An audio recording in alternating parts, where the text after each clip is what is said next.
Here today at Doc Romeo or Pro Park. Sorry for the noise and the hair, it's a bit windy today. This park, if you take the 95 to Cheyenne, go west on Cheyenne, you'll want to take a little left on a street called Romemus.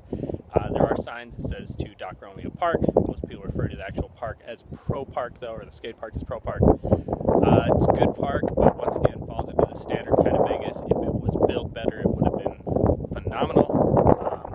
But because it's kind of pretty good design, awful kind of build quality in spots, and I'll show you kind of why in a second, it's just kind of a pretty good park, but kind of fun and a lot of big stuff if you're looking for bigger stuff. Okay, so up top there are some little like ledges around the top, but they're kind of too small to be useful. We've got a nice spine, two big bowls at the end, kind of quarter pipe slash almost wall ride on this end. Biggest problem on this side is, if you notice, everything slopes downward. So once you get down to the end, it's kind of hard to come back up. Also, with the spine, kind of half of it is kind of funky because, as you see, this front part is more of a roll-in than an actual quarter pipe. Then you have a nice wall ride and some other cool little features in this way. Up on the back side of the bowls, there are some small like curbs slash ledges. There's some handrail steps coming around if you want to skate rails.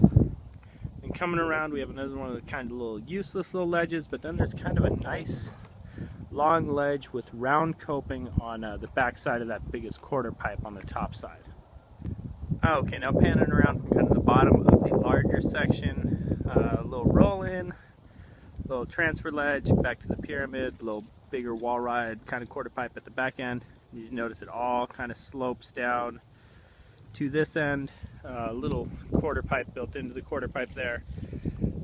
Concrete is starting to fall apart in spots, but you don't really feel it. And then we go down to the bottom section. This section is really kind of where I think it could have been a lot better, just because you notice it's pointing downhill.